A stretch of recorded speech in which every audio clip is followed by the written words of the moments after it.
జగన్కి అతిపెద్ద దెబ్బ పవన్ కళ్యాణ్. 2014లో జగన్ అధికారంలోకి రానియకుండా చేసింది తనే, 2019లో అధికారాన్ని దించింది తనే. ఆనాడు జట్టు కట్టి ఈనాడు జట్టు కట్టి జగన్ని అధికారానికి దూరం చేసింది పవనే. ఇక్కడ పవన్ కళ్యాణ్ ఇక భవిష్యత్తులో జగన్కి అత్యంత ప్రమాదకరమైనటువంటి పరిస్థితి.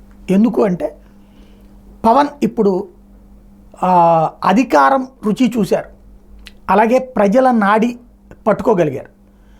ప్రజల నాడి పట్టుకున్న జగన్ గద్దె దిగితే ఇప్పుడు ఆ నాడి పట్టుకున్నటువంటి పవన్ అధికారంలోకి వచ్చారు. రెండో పాయింట్ ఏంటంటే చరిష్మాటిక్ పరంగా చూస్తే సినిమా యాక్టర్ అయినటువంటి పవన్ కళ్యాణ్కి యాక్టర్ కాని జగన్మోహన్ రెడ్డికి అదే చరిష్మాటిక్ ఉంటుంది. అయితే ఒకనాడు జగన్మోహన్ రెడ్డికి ఉన్నటువంటి యువత ఫాలోయింగ్ అది భారీగా తగ్గింది.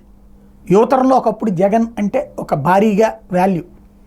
అయితే మొన్న తను అధికారంలోకి వచ్చాక ఇచ్చినటువంటి జాబులు, సచివాలయ ఉద్యోగాలు, వాలంటీర్ ఉద్యోగాలు, ఇట్లాంటి వాటి వల్ల కూడా యువతరంలో ఆయన పట్ల ఆదరణ బాగానే ఉంది.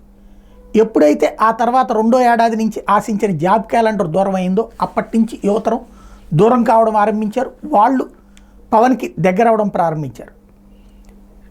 టీచర్, పోలీస్ పోస్టులు ఏవైతే ముఖ్యమైనవి గ్రామీణ నిరుద్యోగ యువత కోరుకుంటారో అవే జగన్ పట్టించుకోకపోవడం పెద్ద మైనస్ అయింది. రావడంతోనే మెగా డిఎస్సి ఇప్పించడం అన్నటువంటి పవన్ కళ్యాణ్కి ఫెచ్చింగ్ అయింది.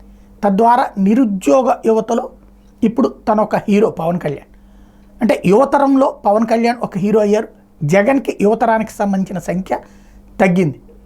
రెండవది ఏంటంటే ఇతర అంశాలకు సంబంధించి అంటే విధానపరమైనటువంటి నిర్ణయాల విషయంలో ఇప్పటి నుండి పవన్ అనుసరించే వ్యవహార శైలి, పవన్కి సంబంధించినటువంటిది జగన్ నిన్నటిదాకా అనుసరించినటువంటి విధానాలు అబ్జర్వ్ చేస్తే జగన్ ప్రజలకి దూరంగా వెళ్తే పవన్ జనంతోనే తిరుగుతున్నారు.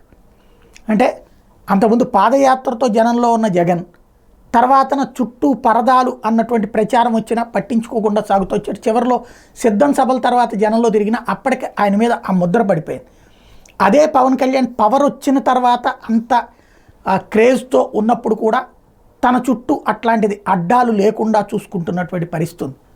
ఇది ఒక రకంగా జగన్కి మైనస్, పవన్కి ఫెచ్చింగ్. కాకపోతే పరిపాలన పరంగా ఈ 5 ఏళ్లలో పవన్ ఎట్లా పరిపాలిస్తారు, జగన్ గతంలో పరిపాలించిన తీరుని విశ్లేషిస్తారు. అది 5 ఏళ్ల తర్వాత. ప్రస్తుతానికైతే మాత్రం జగన్ మీదనే డామినేషన్ అన్నటువంటిది పవన్ సాధించగలిగారు.